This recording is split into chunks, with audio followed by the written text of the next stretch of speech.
Hello everyone, welcome back to topper bens. आज हम लोग Rikki Tikki Tavi goes exploring का क्वेश्चन आंसर्स को कंप्लीट करेंगे, जिसका एक्सप्लेनेशन हमने ये करवा दिया है। आप प्ले लिस्ट में जा करके सारे वीडियोस देख सकते हैं।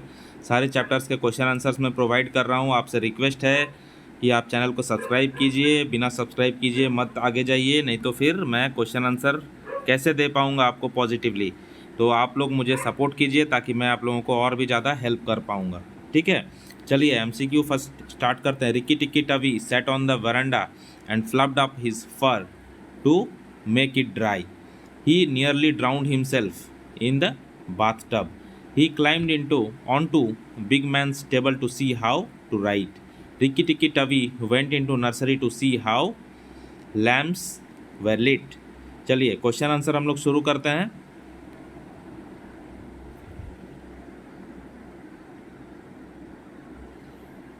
पहला क्वेश्चन लेते हैं यहाँ से।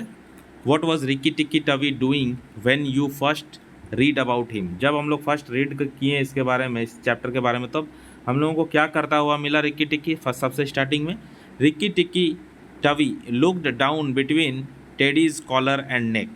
टेडी का कॉलर और नेक में वो देख रहा था और फिर उसको सूंघ रहा था। And sniffed at the boy's ear when I first read about him. Mention some incidents when he gets into trouble in the house. तो रिक्की टिक्की टवी घर में रहते हुए कब ऐसा मुसीबत में पड़ता हुआ दिखाई दिया आपको। तो 2 पॉइंट मैंने लिखा है। पहला पॉइंट है if Teddy try to put him in a cage. अगर टेडी उसको केज में, पिंजड़े में रखना चाहता है, he will run in and out of the house all day long. तो वो पूरा घर के अंदर बाहर होता रहता पूरा दिन भर। He nearly drowned himself in the bath tubs. वो अपने आप को बाथ टब में लगभग डुबो ही लिया था, बच गया वो किस्मत से। Question number 3, what does Rikki Tikki Tavi do at the end of the day. Rikki Tikki Tavi दिन के एंड में, मतलब रात में, क्या कर रहा था। At the end of the day at night fall Rikki Tikki Tavi ran in to Teddy's nursery to watch how kerosene lamps were lit. Rikki Tikki Tavi रात के समय लास्ट में टेडी जो है वो लड़का उसके नर्सरी में पहुंच जाता है और पहुंच करके देखता है कि केरोसिन लैम्प्स को कैसे जलाया जाता है। And when Teddy went to bed, और जब टेडी बेड पे जाता है, Rikki Tikki Tavi climb too. Rikki Tikki Tavi भी उसमें चढ़ जाता है बेड में। अब आता है think and answer. Think and answer का पहला क्वेश्चन हम लोग देखेंगे। In the story the mongoose Rikki Tikki Tavi is curious about everything. हम लोग देखें कि ये जो मोंगूज नेवला है, रिक्की टिक्की टवी जो नाम है उसका, वो बहुत क्यूरियस है, बहुत खोजबीन करते रहता है, इधर उधर ये देखना वो देखना, ये कहाँ पे क्या रखा हुआ, पूरे घर को एक्सप्लोर करता है। एक्सप्लोर करने को ही बोला जाता है क्यूरियस होना। Why do you think it is good to be curious. आपको क्यों लगता है कि क्यूरियस होना अच्छी बात है।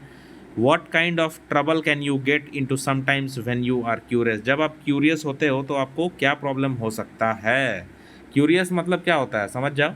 क्यूरियस मतलब होता है कि बहुत सारा जानकारी चाहिए हमको, हर चीज़ के बारे में नॉलेज होना चाहिए। ये कैसे हुआ, इस घर में कहाँ पे क्या रखा हुआ है, कहाँ पे क्या है, कैसे क्या होता है, वो सब जानकारी पाने का जो इच्छा होता है उसी को बोलते हैं curiosity. Curiosity is good at some point of time. Curiosity कभी कभी अच्छा होता है, but it can give you troubles some time. लेकिन कभी कभी ये आपको मुसीबत में डाल देता है। Positive curiosity always gives us knowledge and information. Positive curiosity अगर रहता है, पढ़ाई के प्रति क्यूरियस है अगर कोई बच्चा, तो उसको हमेशा अच्छा रिजल्ट मिलता है, नॉलेज मिलता है, इन्फॉर्मेशन मिलता है। जब बच्चा खड़े होकर के क्वेश्चन पूछता है टीचर से, कुछ समझ में नहीं आया या उसको जानकारी चाहिए, क्यूरियस अगर है बच्चा तो पूछता है वो, तो उसको फ़ायदा होता है। ठीक है, but unwanted curiosity gives us trouble. लेकिन बहुत सारे बच्चे नटखट होते हैं जिनको अनवांटेड क्यूरियसिटी होता है, जिसका ज़रूरत नहीं है, फिर भी खड़े होकर के टीचर को परेशान करना, है ना, टीचर का टांग खिंचाई करना, है ना, बहुत कोई करता है ऐसा।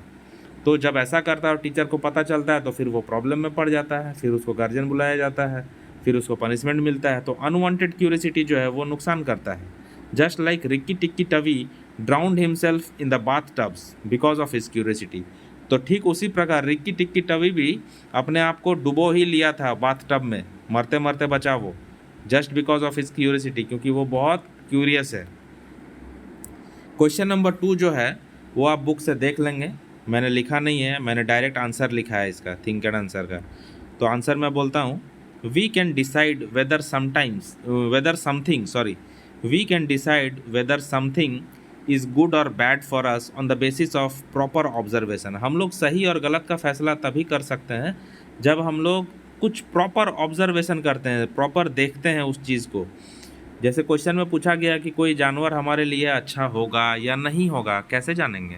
तो हम लोग तभी जानेंगे जब उस जानवर को हम लोग प्रॉपर रेगुलरली देखते आए हैं, ऑब्जर्व करते आए हैं कि ये कुत्ता, ये बिल्ली जो हम घर में रखने वाले हैं, ये कैसा बिहेव करता है। कहीं अगला पगला तो नहीं ना है, कहीं पागल कुत्ता तो नहीं है जिसको हम अपने घर में रख लिए। तो बिना देखे तो हम लोग रखते नहीं हैं, उसके साथ कुछ एक्सपीरियंस होगा मेरा, तभी तो रखेंगे। तो उसी तरह से टेडी का फादर को भी कुछ एक्सपीरियंस था, कुछ विश्वास था मंगूज़ के ऊपर में। Teddy's father is confident about Rikki Tikki Tavi because he knows about the mongoose habit and he believes him also।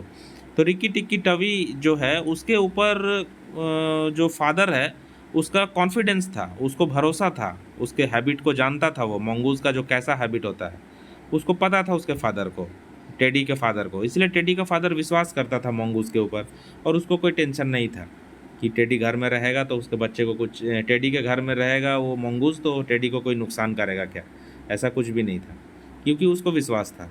अब वेलवेट क्वेश्चन को हम लोग लेते हैं। वेलवेट क्वेश्चन को लिखा मैंने, how do you think animals communicate when they are happy, sad और एंग्री।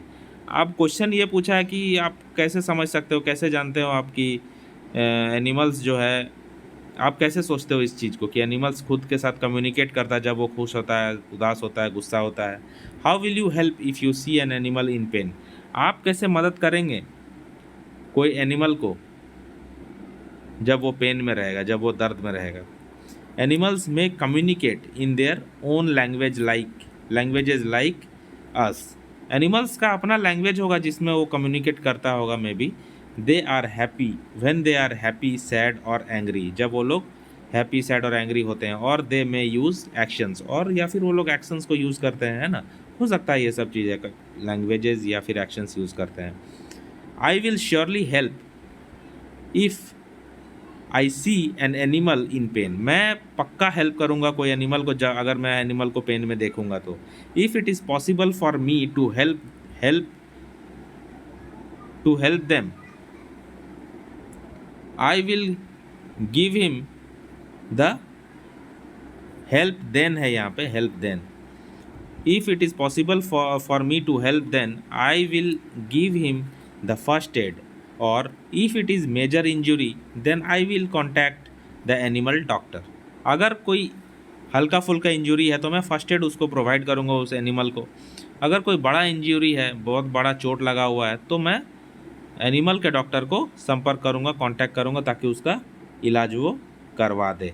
तो ये चैप्टर का जो एक्सप्लेनेशन है वो आपको प्लेलिस्ट में मिल जाएगा, डिस्क्रिप्शन में भी मैं प्रोवाइड कर रहा हूँ। और कौन सा चैप्टर चाहिए आप कमेंट करके बताइए, और चैनल को सब्सक्राइब करना मत भूलिए। मैं आपसे रिक्वेस्ट करता हूँ, आप चैनल को सब्सक्राइब करेंगे, चैनल को सपोर्ट करेंगे, तभी मैं आपको आगे और हेल्प कर पाऊँगा। आपसे मेरा निवेदन है, आपसे मेरा रिक्वेस्ट है कि आप चैनल को सब्सक्राइब कीजिए, दोस्तों के साथ शेयर कीजिए, तभी मैं आपको और अच्छे वीडियोज़ और प्रोवाइड करूँगा। आपको कोई दिक्कत नहीं होने दूँगा, ये मेरा प्रॉमिस है आपसे। चलो मिलते हैं नेक्स्ट वीडियो में, तब तक के लिए गुड बाय।